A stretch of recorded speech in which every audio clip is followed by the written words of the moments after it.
Muito boa noite, meus amigos. Estamos de volta para mais um Jogo do Poder pela Rede CNT, uma rede da família Martinez. E eu recebo aqui a secretária municipal da Mulher, Roseli Isidoro. Boa noite, Roseli. Boa noite, muito obrigado por você ter vindo. É um prazer grande.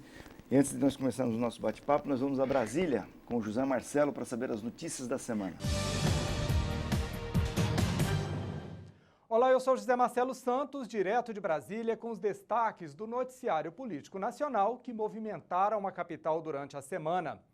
Está nas mãos do Supremo Tribunal Federal o pedido do Procurador-Geral da República, Rodrigo Janot, que atinge em cheio a cúpula do PMDB, partido do presidente em exercício Michel Temer. Janot quer a prisão do presidente do Senado, Renan Calheiros, do presidente da Câmara, Eduardo Cunha, do senador Romero Jucá e do ex-presidente da República, José Sarney. É a primeira vez que o Ministério Público pede a prisão de um ex-presidente da República e do presidente do Congresso Nacional. No caso de Eduardo Cunha, a justificativa é que ele continua manobrando e interferindo no andamento da Câmara Federal, apesar de estar afastado do cargo. Renan Calheiros, Romero Jucá e José Sarney são suspeitos de tramarem contra a Operação Lava Jato da Polícia Federal. No caso de Sarney, em função da idade, o procurador pede prisão domiciliar com uso de tornozeleira eletrônica. O ex-diretor da Petrobras, Nestor Cerveró, reafirmou na delação premiada que o ministro do Turismo, Henrique Eduardo Alves, ajudou a pressionar a Petrobras a adquirir a refinaria de Manguinhos, no Rio de Janeiro. O objetivo seria garantir o pagamento de propina para lideranças do PMDB. Segundo Cerveró, Henrique Eduardo Alves teria atuado junto com o ex-ministro de Minas e Energia, Edson Lobão.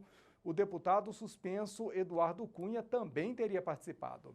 A refinaria de Manguinhos, no Rio de Janeiro, foi privatizada no governo Fernando Henrique Cardoso. A pressão para a compra teria ocorrido mesmo depois do início da Lava Jato. E, segundo Cerveró, este teria sido o motivo de o negócio não ser concluído. A assessoria de Henrique Eduardo Alves nega as acusações. O deputado suspenso Eduardo Cunha e o ministro Edson Lobão também afirmam que jamais trataram deste assunto. Após pressão dos aliados da presidente Dilma Rousseff e o próprio presidente do Senado, Renan Calheiros, o presidente da Comissão Especial do Impeachment, Raimundo Lira, voltou atrás na decisão que diminuiu o prazo para a defesa da presidente afastada. Raimundo Lira disse que agora vai manter o prazo de 15 dias para a defesa de Dilma Rousseff.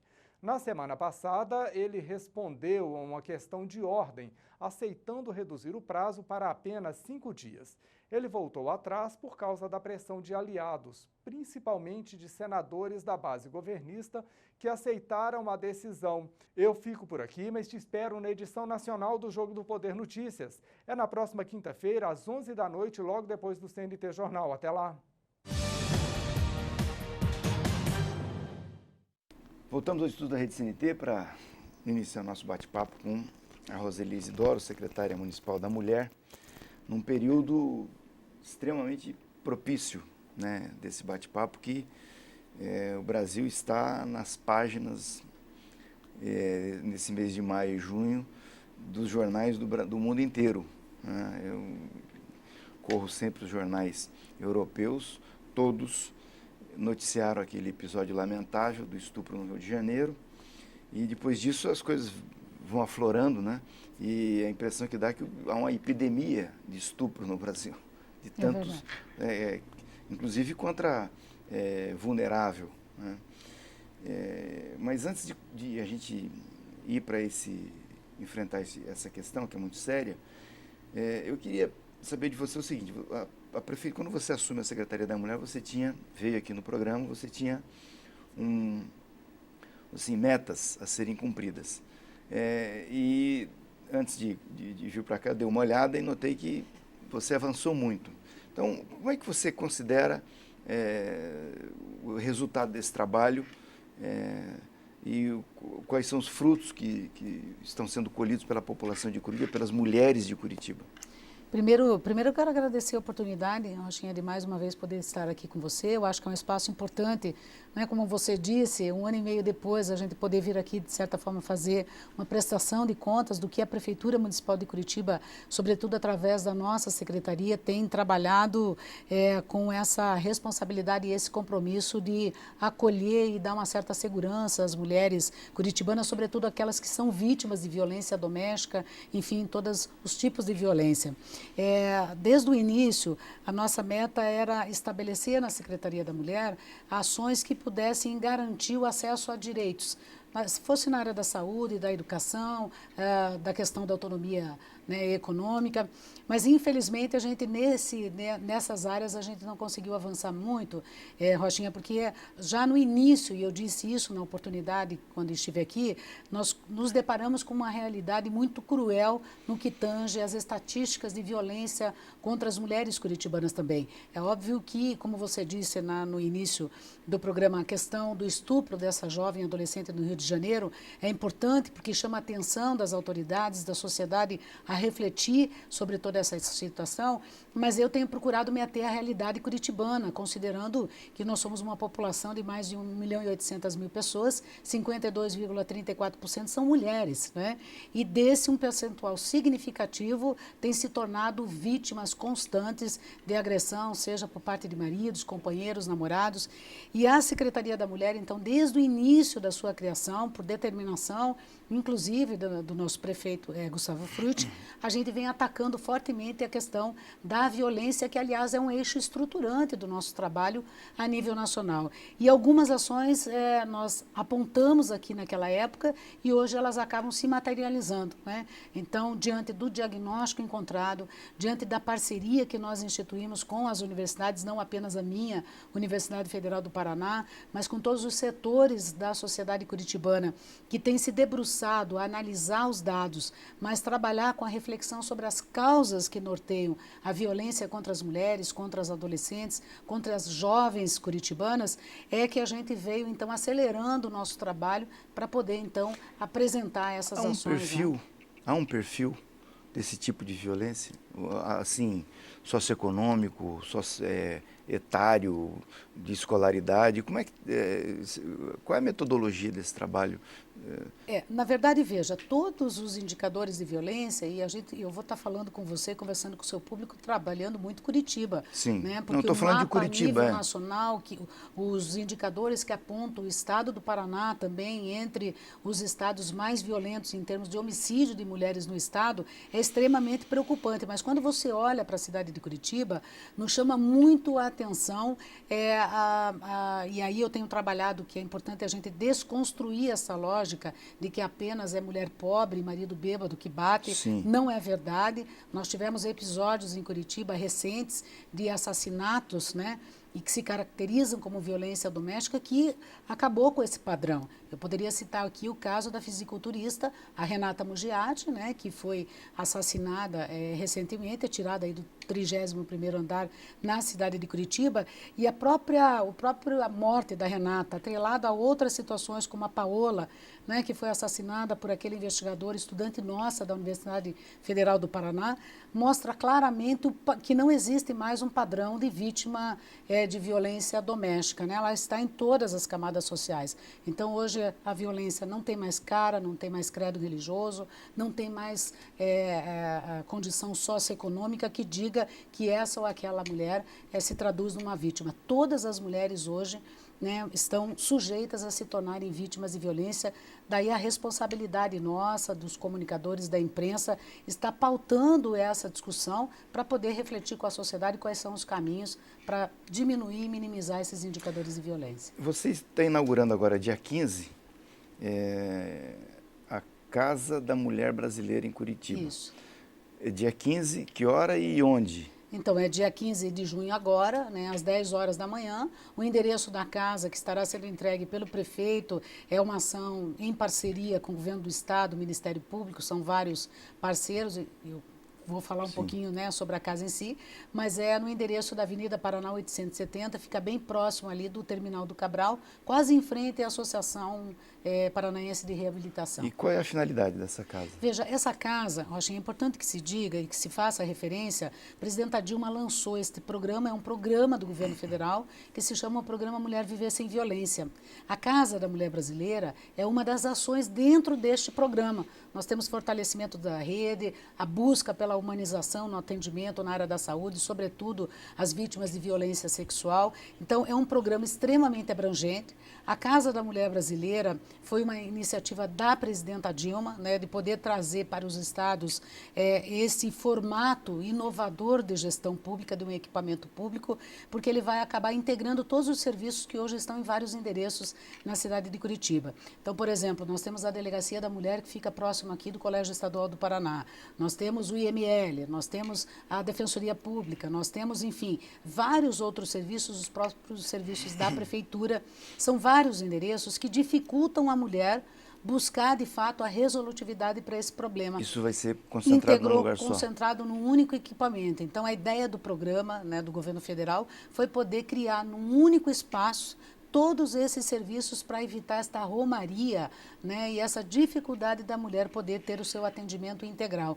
Então, a casa, dentro da casa nós vamos ter, além do que eu já disse, toda a estrutura da Delegacia da Mulher, são cerca de 64 profissionais da delegacia que irão para dentro da casa. Nós já temos o compromisso do defensor público do Estado do Paraná, doutor Edson, já a nomeação de 2 defensores. Teremos o núcleo do Ministério Público dentro da casa. Teremos ali todo o trabalho de um posto avançado do juizado de violência doméstica. Você sabe melhor do que eu, nós temos apenas um juizado de violência doméstica na cidade de Curitiba, sob a responsabilidade do TJ Paraná, e então terá também um posto avançado dentro da casa, além dos serviços que são responsabilidades da Prefeitura, atendimento com assistentes sociais, psicólogas, alojamento de passagem, todo um trabalho de brinquedoteca e, fundamentalmente, o alojamento para poder acolher essa vítima numa madrugada, que ela não tenha para onde ir. Então, eu diria que é, de fato, um programa exitoso, porque nós já temos Campo Grande, que já vem dando resultado, e Curitiba será a terceira capital a ter instalado esta casa em Curitiba. Que notícia boa, parabéns. Vamos a um brevíssimo intervalo e voltamos em seguida para a sequência do bate-papo com a Roseli, secretária da Mulher de Curitiba.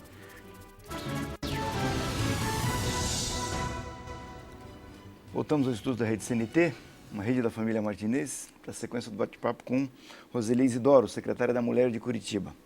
Bom, o Curitiba já tem esse trabalho desde que precede a Lei Maria da Penha. Eu sei que existe aqui a Delegacia da Mulher e tal, mas tinha esse problema da mulher apanhar em casa e depois ainda ter que ir em vários lugares. Percorrer os endereços.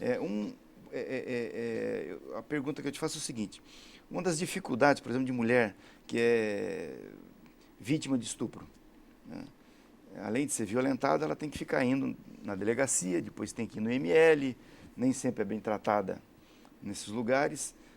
Há alguma, nessa casa da mulher brasileira em Curitiba, vai haver algum serviço de apoio para que a mulher não fique rodando pela cidade depois de ter sido vítima de violência?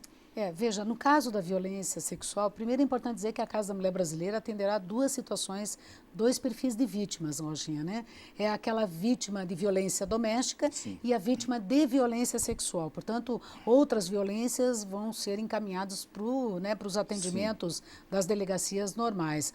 No que tange à violência sexual, permanece ainda o atendimento do IML no endereço onde o Instituto se localiza. O que muda nisso? Nós estamos criando dentro da Casa da Mulher Brasileira um espaço onde nós teremos um perito, né, para agilizar o processo da emissão do laudo. Perfeito. Quando acontecer a violência física, por exemplo, que é o que nos mostra a realidade de Curitiba, os maiores números, né, de ocorrência que se dá por uma violência física. Portanto, para a gente poder acelerar esse processo, nós teremos dentro da casa um perito do IML para poder agilizar. Né? Bom, e essa patrulha Maria da Penha, como é que anda isso aqui em Curitiba? Então, a patrulha veio dar um suporte fundamental, aliás, veio preencher uma lacuna né, de uma ausência de um acompanhamento entre essa mulher sair da delegacia da mulher, fazer o seu registro do BO e até aguardar a emissão da medida protetiva de urgência, né? É aquela medida que garante o afastamento do agressor do lar da vítima. Então, neste vácuo, havia uma ausência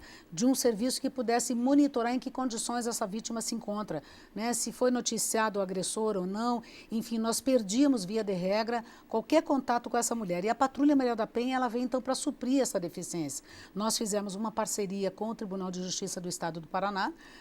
O juizado tem um papel fundamental nos resultados. A Justiça Paranaense, ela é muito presente nessa questão, muito, né? Muito. E muito em função de mulheres. Com certeza. Que usam toga, né? Várias delas estão no Tribunal de Justiça do Paraná, que são verdadeiras guerreiras, né? Desembargadoras. Isso. Que é fundamental. Luta aí, né? E eu até, se você me permite, gostaria de fazer duas referências, porque são fundamentais. A desembargadora Denise Krieger, né? Nós já tivemos a desembargadora Rosane Fachin, que foi uma das primeiras que coordenou a Coordenadoria de Violência Doméstica do Tribunal de Justiça do Estado, uma das primeiras que, inclusive, defendeu a criação do Centro de Referência de Atendimento à Mulher Vítima de Violência no Estado do Paraná e Curitiba. Na sequência, a desembargadora Denise, então, vem sucedendo a desembargadora Rosane Fachin e entra em cena a doutora Luciane Bortoleto, a primeira juíza titular do juizado. E eu diria para você que esta relação construída pela nossa secretaria, através da prefeitura, em parceria com a Coordenadoria de Violência do TJ, foi fundamental para que a gente pudesse alcançar os objetivos que estamos alcançando, né? Tiveram a sorte de ter 3 grandes mulheres. Né? Grandes mulheres compromissadas, não é, Rochinha? Via de regra, a desembargadora Denise, mesmo hoje estando numa das juntas que analisa, ela julga muitos casos de violência, uma pessoa extremamente correta e uma parceira nossa da primeira hora. E foi bem sucedida, a doutora Luciane Bortoleto é muito aplicada nisso. Da mesma forma, hoje a doutora Márcia, né, que assumiu a posição, a doutora Luciana alçou aí, né, foi para cima no escalão, como vocês costumam dizer, mas em relação à campanha do Busão Sem Abuso, nós não teríamos alcançado esse resultado se não fosse essa parceria com a desembargadora e o juizado de violência, né? Então, essa patrulha Maria da Penha, só para a gente encerrar esse bloco, como é que é composta essa patrulha? Quantas unidades tem? Como é que é? Nós temos 4 unidades operando na cidade, já com possibilidade de atingirmos mais duas novas equipes. Elas atendem, são 10 regionais na cidade de Curitiba, então nós dividimos. Essas 4 equipes percorrem as regiões da cidade de Curitiba. Ela é composta por cada equipe? 16, nós temos duplas, né? Uma dupla de um guarda municipal com uma guarda municipal. Certo. Eles foram preparados durante um ano para se especializar. Vão até o local. Nós recebemos do Juizado de Violência Doméstica a relação das vítimas que possuem medidas protetivas de urgência e, a partir desse momento, a patrulha, então, faz a visita na casa, dependendo do grau de vulnerabilidade, né? Para verificar. Tem um telefone? Tem, o telefone é 153. 153. No caso da vítima que já tem a medida protetiva e quiser acionar a Patrulha Maria da Penha, pode discar o telefone 153. 153, isso. Perfeitamente. Vamos a mais um brevíssimo intervalo e voltamos em seguida para a sequência da conversa com a Roselise Doro, secretária da Mulher de Curitiba.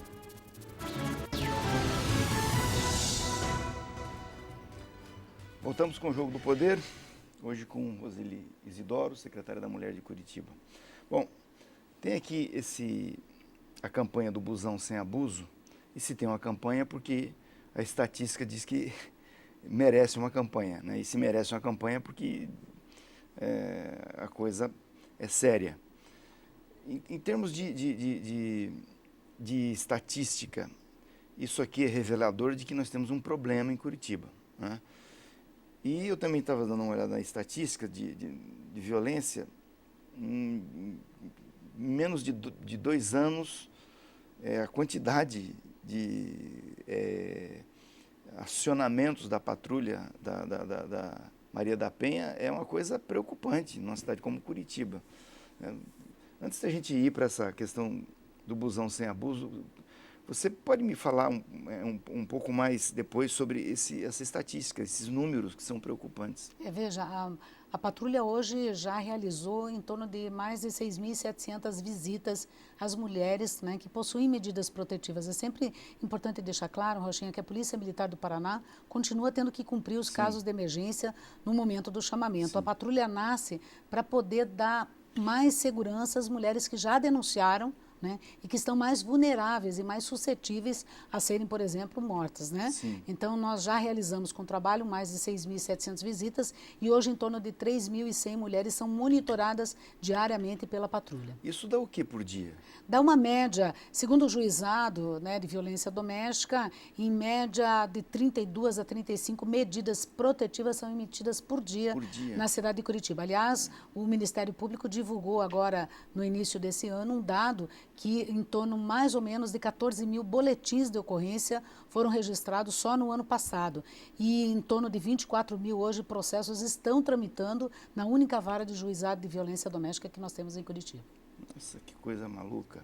É muito grande o tamanho do problema. E a campanha Busão Sem Abuso? O que acontece dentro dos nossos ônibus, afinal de contas? É mais uma forma de violência, né? A gente costuma dizer que a violência no transporte coletivo é mais uma vertente, é mais uma face, né, do desrespeito, da não aceitação, muitas vezes, a forma em que a mulher caminha pela cidade. Nós já aprendemos Esses são os a campanha. materiais. Isso. A campanha, na verdade, ela consiste em estimular a mulher a fazer a denúncia naqueles casos em que ela é importunada, via de regra, a situação do homem que chega, né, vem encoxando a menina, falando palavras obscenas, muitas vezes cometendo até atos que podem ser caracterizados como tentativa de estupro. E até agora o resultado não é muito significativo, viu, Rochinha? Mas é porque tem aí um componente da vergonha, do medo, mas ainda assim nós estamos conseguindo avançar. Em torno mais ou menos de 132 abusadores, molestadores já foram presos nas várias linhas. 132? 132 abusadores, molestadores já foram presos a partir do momento que nós lançamos a campanha. Qual é o encaminhamento que se dá para uma pessoa que é presa numa situação? Porque é patologia, né? A pessoa tem que ser tratada. Quando você analisa o perfil do molestador, do abusador, do encoxador, desse que comete, né, o assédio dentro do transporte coletivo, você verifica que não é o jovem. Ao contrário do que se pensa, que são os jovens que querem dar as cantadas nas meninas, não é. A faixa etária vai de 52 até 60 anos de idade. Um dos abusadores que a Guarda Municipal em Curitiba pegou tinha 72 anos de idade e já era recorrente, porque já havia registro na Delegacia da Mulher por esta prática usuária desse cidadão dentro do transporte coletivo. O que nós temos novamente é uma falha na lei. Não existe nenhuma lei que tipifique a violência dentro do transporte coletivo como, né, que agrave a punição desse molestador. Então a Guarda Municipal prende, leva para a Delegacia da Mulher junto com a vítima, né? Lá é preenchido um termo circunstanciado, é imputado uma pena, obviamente ele vai responder pelo crime, mas ele é solto. Então, imediatamente ao ser solto, ele volta a fazer, né, a cometer esses atos. Então, é um cidadão que precisa de tratamento, é um cidadão que precisa ser acompanhado e, nesse aspecto, o Estado, e eu falo o Estado, não é a Prefeitura e nem o governo do Estado, mas o Estado é muito deficitário. O poder público é muito deficitário no sentido de manter este sujeito preso, esse cidadão, e estabelecer um acompanhamento mais que trabalhe com a causa e por que leva um homem, por exemplo, de 72 anos a molestar jovens dentro do transporte coletivo na cidade de Curitiba. Bom, no plano geral, então, nós podemos considerar que, no caso da Prefeitura de Curitiba, o poder público está bem equipado, está tomando providências para combater essa violência generalizada, que não é só no ônibus, é no trabalho, é em casa, em todos os lugares, né? É na rua, sobretudo jovens que transitam no final da noite ou no início da noite, se deslocando do ponto de ônibus para sua casa, para a escola, que estão expostos a esse tipo de violência também, né? Eu diria para você, Rochinha, que o trabalho tem resultado, né? E o resultado tem sido o próprio depoimento das vítimas, os dados que nós temos apresentado, as estatísticas. Para você ter uma ideia, por exemplo, desde o lançamento da Patrulha Maria da Penha, dados da Secretaria de Segurança do Estado do Paraná, em Curitiba, não houve um óbito, né, de mulher vítima de violência, por exemplo, com medida protetiva. A reincidência desses casos em Curitiba caiu a zero. Tanto é o sucesso importante que o trabalho da Patrulha Maria da Penha, que ao mês passado o Conselho Nacional de Direitos Humanos do Congresso Nacional aprovou a institucionalização da Patrulha Maria da Penha, né, como sendo mais uma ferramenta dentro da Lei Maria da Penha para poder monitorar as mulheres com medidas protetivas. Eu não então, tenho visto, a nível nacional se tornou referência o trabalho de Curitiba. Eu não tenho né? visto nos meios de comunicação campanhas da Prefeitura de Curitiba com esse tema do abuso no ônibus, na escola e onde as mulheres podem recorrer. Não tem, é impressão minha ou a Prefeitura não se dedicou a isso? Não, nós fizemos, né, nós lançamos, por exemplo, a campanha do Busão Sem Abuso, ela está na rua desde novembro de 2014. Né, quando nós lançamos naquele período a campanha internacional pelos 16 dias de ativismo contra a violência contra as mulheres. Né? Agora, veja, tudo demanda recurso. Né? E eu diria para você que nós fizemos uma campanha forte, tanto é que a campanha do Busão Sem Abuso, ela vem apresentando os seus resultados naturais. Nós não temos deixado de fazer, por exemplo, a entrega desta cartilinha, nós temos feito ainda atividades de panfletagem nos terminais, conversando com as usuárias. Obviamente, tudo demanda recurso, né, Rochinha? Para que você pudesse fazer uma campanha forte de mídia, fizemos um lançamento da campanha, Patrulha Maria da Penha, vários veículos de comunicação continuam trazendo à tona, entrevistando os patrulheiros, mostrando a importância da mulher saber da existência desse serviço em Curitiba. Agora, o ideal seria que, de fato, nós tivéssemos recursos, né, para poder fazer uma campanha mais massificada. Eu sou muito honesta em dizer para você que hoje a Prefeitura, a exemplo da maioria das prefeituras no Brasil, né, em função dessa crise conjugada, econômica, política, afetou também, né, a parte de custeio de recursos para que nós pudéssemos investir de forma maciça, a informar, orientar as mulheres, sobretudo, colocar essas campanhas que trabalhem aí no caráter da prevenção. Bom, eu não queria encerrar o programa antes de te dar parabéns pelo trabalho que você vem fazendo na Prefeitura de Curitiba. Isso é fundamental porque isso é um problema sério, né? A realidade está mostrando isso e só será resolvido com essa guerra, sem trégua, de enfrentamento mesmo. Então, parabéns. Obrigada. Muito obrigado por ter vindo aqui. Obrigada, Rochinha. Agradeço a oportunidade e dizer que não cabe ao poder público apenas. Vocês, Lógico. Enquanto comunicadores, a sociedade tem um papel importante.